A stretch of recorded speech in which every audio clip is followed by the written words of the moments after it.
Hey guys, Miss K here. So I'm going to be showing you how to use our digital notebook. So first things first, be sure to put your name in this text box right here, and then your class period that you're in. So if you're in Mr. Bodie's first, put first. Okay. If you're in my 3A, put 3A. Okay. That simple. So I'm going to be showing you how exactly to use our notebook, and we're going to be using it throughout the year. So on your right-hand side are there 4 different options: thoughts and jots, reading, writing, and your personal dictionary. So let's start with thoughts and jots. So this is this page. You'll always know you're on the right one if the writing is on the right-hand side. So thoughts and jots is the yellowish orange, and it is your first section. So for our thoughts and jots, that is really your own space. It's for anything that you read that you like. If you're reading a book and you find a quote that you really like, you can put that in the thoughts and jots section. If you have, let's say we're reading a book and you notice that we're reading a story in class and you notice that the author has used alliteration. You can show the alliteration and maybe you want to use it in your future writing. So any thoughts and jots you have about anything. If we have a discussion in class, you want to put that information in, put it on there. So just go to insert text box. You make it as big or as little as you want. You can change the font to whatever you'd like. This is your own notebook, so change it to your font. Don't make it too big or anything, but it is your notebook, so I will let you use whatever font you'd like to use. All right, so let's go on to our next section, which is reading. But first, quick question. If you needed a new thoughts and jots, what is the easiest way to do it? Oh, look, I have no one to answer for me, so I will answer myself. So if you have a thoughts and jots and you need a new page, the easiest way to do that is to right-click on the number 2 slide and then hit duplicate slide. That is the easiest way, so now it's the exact same. So you will do this every time you need a new page for any of them. So if you need a new page for writing, right-click, duplicate slide.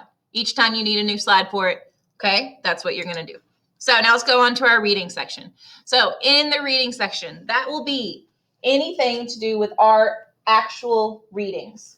So if we have a story like The Brave Little Toaster that we're reading this week, so the story of The Brave Little Toaster that we're reading this week, any signposts that we hit. So you remember those a little bit from last year. So it's anything in HMH that have a signpost on them. So if it's the author keeps asking tough questions over and over and over again, he's doing that as a sign for you that maybe something is coming up and maybe the answer to those questions will appear, something like that. We're going to be going over signposts again, so don't worry about those for right now, but those will be put in your reading section. And any notes on the reading. So if you're reading through the story and you have an idea about it or you think you know how the story is going to end, you can put it in your reading section. Just anything about the stories that we're reading throughout class. All right, let's go into our writing section.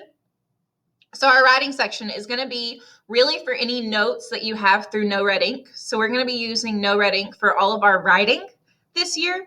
So in your writing section, if you're really bad at knowing where the semicolon goes, and a No Red Ink always gives you that little helpful hint of this is where the semicolon goes, and you just can't seem to remember it, put it in your writing section. I would just copy and paste the note that No Red Ink gives you, and I would post it in my writing section so you'll remember, hey, this is where semicolon go. This is whenever I would use that. If you're really bad with commas or anything like that, any notes as you go through No Red Ink and you're like, oh, I need to remember that, put it in your writing section of your notebook, okay? And then writer's craft. So if you're reading a story, any story, if you're reading your own book, if you're reading a book in class, anything like that, and you really like how the author is writing, like he uses a lot of imagery or something like that, like you really like how he's writing, put that in your writing section. Be like, hey, I want to try to do exactly what he's doing in my future writing. And that'll go in your writing section. All right. And then our personal dictionary, that is where our vocabulary will go. Vocabulary for each story, of course. And then also any words that you find in your own reading. So if you're reading, let's say Lord of the Rings, because that's a difficult one. If you're reading Lord of the Rings and you come across this word and you've never heard it before, but you really like it, and you want to put it in your personal dictionary, put it in there, okay? If it's anything that you want to use in the future, I will let you use these notebooks for our future writing. So if you really like a word and you don't think you're going to remember it, put it in your personal dictionary. Anything new that you learn that you want to be able to use, personal dictionary. But mainly for right now, our vocab, we're going to have something like a Frayer model, which we used last year. You probably don't know the exact word of it, but you'll know what I'm talking about. I'm also going to make a how-to video over how to do the Frayer model in our notebooks. So this was just an overview over how to use it, okay? If y'all have any other questions, you can email Mr. Bodie if you have him, or you can email me.